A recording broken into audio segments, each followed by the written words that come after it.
மீண்டும் தொடரலாம். இது கேள்வி நேரம். திமுக, தேமுதிக, பாஜக கூட்டணி அதற்கான முயற்சிகள் நடைபெற்றுக் கொண்டிருக்கிறதா? திரு சுவாமி அவருடைய கருத்து குறித்து விவாதித்துக் கொண்டிருக்கிறோம். சொல்லுங்க திரு கண்ணதாசன். அதாவது முதல் சுற்றை பேசும்பொழுது பல்வேறு குற்றச்சாட்டுகளை சொன்னாங்க. திமுக வந்து எல்லாம் சொல்லும் பொழுது இந்துத்துவா 90% தளபதி அவர்கள் சொன்னது இல்லை திருக்கோஷ்டூர் கோயிலுக்கு போனது பற்றியும் தலைவர் கலைஞர் ராமானுஜர் தொடர்றது பற்றியெல்லாம் பேசினாங்க. அது எதுவுமே குற்றச்சாட்டா சொல்லுது இல்லை அதுக்கு வந்து விளக்கங்கள் மிக தெளிவாக சொல்லப்பட்டது. மரியாதைக்குரிய தளபதி அவர்கள் நமக்கு நாமே சுற்றுப்பயணத்தின் பொழுது பல்வேறு இடங்களில் பல்வேறுபட்ட மக்களை பார்க்குறாங்க. திராவிட முன்னேற்ற கழகம் ஒரு சமுதாய இயக்கமாக தொடங்கி அரசியல் இயக்கமாக போன பிறகு அனைத்து மக்களையும் அரவணைத்து செல்லக்கூடிய ஒரு இயக்கம் என்ற பொழுது ஒரு குறிப்பிட்ட மக்களுக்கு எதிரான ஒரு சாதி கட்சி என்று முத்திரை குத்தப்பட்ட பொழுது இல்லை அது உண்மை கிடையாது, அனைத்து தரப்பு மக்கள் இருக்கிறாங்க, அதில் இத்தனை சதவீதம் மக்கள் இதுலையும் இருக்கிறாங்க, நாங்கள் யாருக்கு எதிரான கருத்து தான் தலைவர்கள் வச்சாங்க. அதை வச்சுட்டு அதுக்காக ஒரு இந்துத்துவா முத்திரை குத்தணுன்றது ஒரு தவறான ஒன்று. இரண்டாவதாக சுப்பிரமணியசாமி குத்துறாரு சொல்றீங்களா? இல்ல மற்றவர்கள் சொல்றத சொல்றேன் நான். எல்லாரும் உள்ளிட்டவர்கள் பேசுறதும் சொல்றேன், இதெல்லாம் சொல்றேன், கருத்துக்கள் சொல்றதெல்லாம். இரண்டாவதாக திருக்கோஷ்டியூர் போனதை பற்றி பேசினாங்க. பல்வேறு கோயிலுக்கு போனாங்க, மசூதிகளுக்கு சென்று இருக்கிறார்கள், சர்ச்சுக்கு போயிருக்கிறாங்க. தலைவர்களை சந்திச்சுட்டு பயணத்தை தொடங்கினா அதுக்கு என்ன? அதுக்கு ஏதாவது காரணம் இல்ல? கன்னியாகுமரியில இருந்து நமக்கு நாமே பயணத்தை தொடங்கின பொழுது ஆர்எஸ்எஸ் தலைவர்களை சந்தித்து பேசினார். அவங்க ஆர்எஸ்எஸ் மட்டும் இல்ல, அனைத்து முஸ்லிம் தலைவர்கள், கிறிஸ்துவ தலைவர்கள் பார்த்துட்டு தான் வந்தாங்க. அதுக்காக நான் சொன்ன ஒரு அரசியல் இயக்கம் அனைத்து மக்களுக்குமான ஒரு அரசியல் என்ற ஒரு பண்பாட்டை உருவாக்கினார். அதுதான் சுப்பிரமணிய சாமி. இப்ப எனக்கு அடிப்படையில் ஒரு சந்தேகம், நாங்க இன்னமும் கடவுள் மறுப்பு பகுத்தறிவுங்கிற கொள்கையில தான் திரு ஸ்டாலின் அவர்கள் அதில் உறுதியாக இருக்கிறார். ஆனால் கடவுள் நம்பிக்கை இருக்கக்கூடியவர்களை எந்த இடத்துல நாங்கள் காயப்படுத்த விரும்பல. அந்த அடிப்படையில் ஆலயங்களுக்கு நாங்கள் போனதுங்கிறது அங்கே இருக்கக்கூடிய ராமானுஜர் உள்ளிட்ட ஆய்வுகளின் அடிப்படையில். மற்ற மாற்று மத சகோதரர்களை சந்தித்து பேசியது, ஆன்மீக நம்பிக்கை உள்ளவர்களை சந்தித்து பேசியது அவருடைய நம்பிக்கைகளுக்கு மதிப்பளித்து. ஆனால் எந்த இடத்திலும் எங்களுக்கு அந்த நம்பிக்கை இல்லை அப்படின்னு நீங்க இப்போ உறுதியாக சொல்ல முடியுமான்னு இல்லை. எங்களை போன்றவர்களுக்கெல்லாம் நிச்சயம் அந்த நம்பிக்கை எந்த மதத்தில் நம்பிக்கை இல்லைன்றதான் இல்லைங்கிறீங்க. ஆனால் ஒரே ஒரு நிமிஷம், அதில் தான் பிரச்சனை. இப்போ அவர் சுப்பிரமணிய சாமி என்ன சொல்றாருன்னா, ஸ்டாலின் கோயிலுக்கு போகிறார், சாமி கும்பிடுகிறார், அவருடைய மனைவி கோயிலுக்கு போறாங்க, வீட்டில் பூஜை பண்றாங்க, சாமி கும்பிடுறாங்க, அவங்களாம் தீவிர ஹிந்து, அதனால நாங்க அதை இணைய தயாரா இல்ல. ஒரு நிமிஷம் வரும், அது குறைந்தபட்சம் சாரி சார், நான் வந்து கோயிலுக்கு போனது அதுக்காக இல்லை மிஸ்டர் சுவாமி, நான் கோயிலுக்கு போனது இதுக்காக. இன்னமும் நான் பேசிக்கலி கடவுள் மறுப்பாளன் தான், நான் பகுத்தறிவுவாதி தான், நான் பெரியாரின் கொள்கையில் வந்தவன் தாங்கிற விளக்கத்தையாக சொல்ல வேண்டிய அவசியம். ஒரு சின்ன உதாரணம் சொல்றேன்.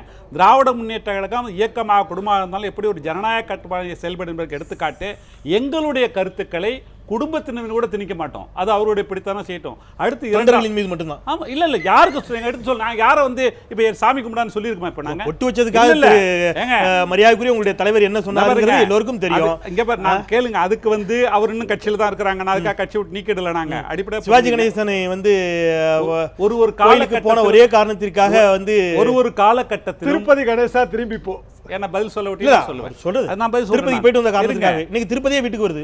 ஒரு அந்த கால சூழலில் எப்படி இருந்தது என்ற அடிப்படையில் தான் அரசியல் செய்ய முடியும். ஒரு காலகட்டத்தில் சிவாஜி கணேசன் இருந்த பொழுது பகுத்தறிவு கருத்து தயவு செய்து மன்னிக்கணும் சார், நீங்க விரிவா பேசுங்க. குறுக்கிடு இல்ல அப்படி இல்ல, எங்களை பதில் இல்ல நீங்க சொல்ல வார்த்தை தவறா புரிஞ்சுக்கலாம். உங்களுக்காக தான் அந்த கேள்வி, உங்களுக்காக தான் அந்த குறுக்கிடு. ஏன்னா எந்த காலத்தில் எப்படி இருக்கோ அப்படித்தான் அரசியல் செய்ய முடியும்னு சொன்னீர்கள் சொன்னால், நீங்கள் பேசிய பகுத்தறிவும் பெரியாரியமும் வெறும் அரசியல் தானா, காலத்திற்காகத்தானா? நான் ஒன்று அடிப்படையாக புரிஞ்சுங்க. நான் வந்து சமுதாய இயக்கமாக திராவிட முன்னேற்ற கழகம் முயற்சித்த பொழுது எடுத்தோன்னு அரசியல் களங்காணலை. 57 தேர்தல் தான் நிற்கிறாங்க. 52 சமுதாய இயக்கமாக தான் செயல்பட்டு வந்தது.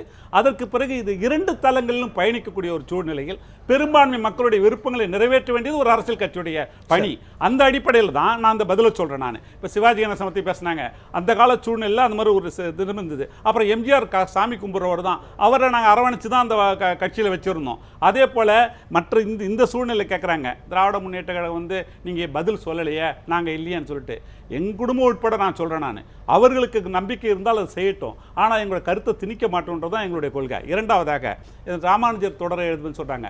தலைவர் கலைஞர் வந்து ஒரு பன்முகத்தன்மை கொண்டவர், ஒரு இலக்கியவாதி. அதை இலக்கிய அடிப்படையில் பார்த்தா தான், மத அடிப்படையில் பார்க்க வேண்டியதில்லை. அதற்கான காரணத்தையும் சொல்லிட்டாரு. அனைத்து மக்களையும் ஒன்றாக கம்பராமாயணத்தையும் அவ்வாறு பார்த்திருக்கலாம் அப்படிங்கறதான் வாதம். அதான் கம்பரசம் எழுதப்பட்டது இதே திராவிட இயக்கங்களில் தான். ராமானுஜரை இலக்கிய கண்ணோட்டத்தோடு இன்றைக்கு பார்க்க வேண்டிய பார்ப்பது அப்படிங்கிறது தேவை நிமித்தமானதான். திருப்பி கிடையாது. ராமானுஜர் வந்து ஒரு அனைத்து சாதியினரையும் சமமாக அந்த காலத்திலே பாவித்தார். வைத்தார் அப்படிதான். ஆனா ராமாயணத்துல அது கிடையாதுன்றது அடிப்படையான உண்மை. Right, okay. அப்ப ராமாயணத்துல அது இல்லைன்னு சொல்றீங்க. இப்போ நான் திரு ஆச்சாரி அவர் ஒரு விஷயத்தை தெளிவா சொல்றாரு. ஐ திங்க் நான் அந்த கேள்வி வச்சோன்னு ஒருவேளை குறுக்கிடுவார் நினைக்கிறேன் கண்ணதாசன். குறிக்கிறாரா குறிக்கலையாங்கிறத வச்சு நம்ம ஒரு முடிவுக்கு வந்துடலாம் கூட்டணியை பத்தி. திராவிட முன்னேற்ற கழக தலைவருக்கோ அல்லது பொருளாளருக்கோ கடவுள் நம்பிக்கை உறுதியாக கிடையாது அப்படிங்கிறத அவர் உறுதியாக சொல்லிட்டாரு. கோயிலுக்கு போனதெல்லாம் ஆய்வுகளுக்காகத்தான். எல்லா மத தலைவர்களையும் சந்தித்தது அவர்களுடைய மத நம்பிக்கைகளுக்கு மதிப்பளித்து அவர்களும் இந்த சமூகத்தின் ஒரு அங்கம். அப்படி யாரையும் தள்ளி வைக்க முடியாது. ஒரு தேர்தல் அரசியலில் இருக்கக்கூடிய கட்சி. அந்த அடிப்படையில் நாங்கள் RSS உள்ளிட்ட எல்லோருமே பார்த்தோம். ஆனால் கடவுள் நம்பிக்கை திரு மு.க. ஸ்டாலினுக்கு உறுதியாக கிடையாது என்று திரு கண்ணதாசன் சொல்கிறார். ஸ்டாலின் தவறாக இது திரு சுவாமி தவறாக புரிந்து கொண்டு விட்டாரோ ஸ்டாலினுக்கு கடவுள் நம்பிக்கை இருக்குதுன்னு?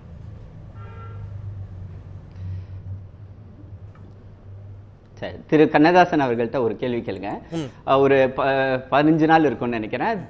திருமலா திருப்பதி தேவஸ்தானத்துடைய சேர்மன் சடலவடா கிருஷ்ணமூர்த்தி அவரோட சேர்ந்து அவருடைய வேத விற்பனர்களை கூட்டிட்டு வந்து தலைவர் கலைஞருடைய வீட்டில் வேதத்தை வந்து சொன்னாங்க. அது வந்து நான் என்னை பொறுத்தவரை பர்சனலாகவே எடுத்துக்கிட்டிங்கன்னா நான் அவங்க கூட 10 வருஷம் இருந்தவன். முதல் தடவையாக தலைவர் கலைஞர் வீட்டில் வேதம் ஓதுறதை பார்க்கும்போது எங்களுக்கு மிகப்பெரிய ஆச்சரியம். என்ன தலைவர் கலைஞர் இப்பொழுது இதுவரை பேராயர் சர்க்குணத்தை மட்டுமே பக்கத்தில் வைத்துக்கொண்டு பிற சிறுபான்மையினரை மட்டுமே வைத்துக்கொண்டு இருந்தார். இன்று வேதத்திற்கு அவருடைய வாசல் கதவை திறந்து விட்டாரே என்பது மிகவும் ஆச்சரியமாக இருந்தது. அதாவது அது ஒரு விஷயம். நீங்க குற்றச்சாட்டு வைக்கிறீங்களா இல்ல நீங்க வந்து வரவேற்கக்கூடிய கருத்து வைக்கிறீங்களா? திராவிட முன்னேற்ற கழகத்தோட ஒண்ணு புரிஞ்சுங்க. நான் என்ன சொல்றேன், இப்ப ஒரு கோயிலுக்கு போனா ஒருத்தர் வந்து திருநீர் வைக்கிறாருன்னு சொன்னாலோ அல்லது ஒரு இஸ்லாம் இதுக்கு கட்டி தழுவுறாருனாலோ உள்ள ஒரு கிறிஸ்துவ அதை ஏற்றுக்கொள்ளக்கூடிய மனப்பான்மை எங்களுக்கு உண்டு. அவர் என்ன சொல்றாருன்னா குற்றச்சாட்டு இல்ல, தொடர்ந்து சொல்றேன், தொடர்ந்து இதே மாதிரி வேதங்கள் ஒலிக்கட்டும், நெற்றி நிறைய திருநீர் இருக்கட்டும், இல்ல நீரிலா நெற்றி குங்குமம் இட்டுக் கொள்ளுங்கள், எல்லாவற்றையும் சகித்துக் கொள்ளக்கூடிய இந்த சகிப்புத்தன்மை எங்களுக்கு உண்டு. உதாரணத்துக்கு எதுக்காக வந்தாங்கன்னு உங்களுக்கு தெரியும். அவர் வந்து வேதம் ஓதுறதுக்காக வரல. வந்தவங்க ராமானுஜருடைய ரைட்ஸை வந்து திருமலை தொலைக்காட்சி வராங்க, வந்து நின்னவங்க வாழ்த்தி ஆரம்பிச்சிடறாங்க. இவர் ஒரு பண்பட்ட தலைவராக்கிறதுனால நிறுத்துங்கன்னு சொல்ல முடியாது.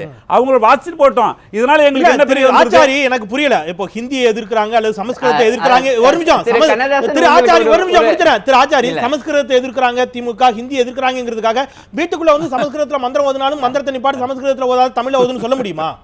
இது என்ன லாஜிக்? எது ஓதாதுன்னு சொல்ல முடியாது. அது அவங்களோட விருப்பம் செஞ்சுட்டு போறாங்க. வெளியில சமஸ்கிருதத்துல ஓதாதீங்க, வீட்டுக்குள்ள வந்து ஓதுனீங்கன்னா அனுமதிக்க தானே முடியும். நான் சொல்றேன்,